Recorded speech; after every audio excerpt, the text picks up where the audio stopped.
For elephants, family is everything. Family means safety.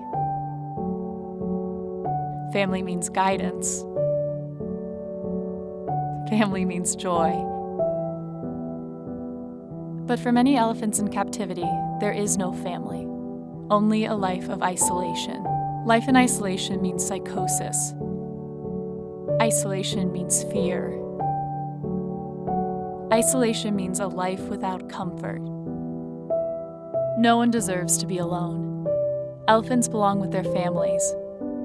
Elephants belong in the wild.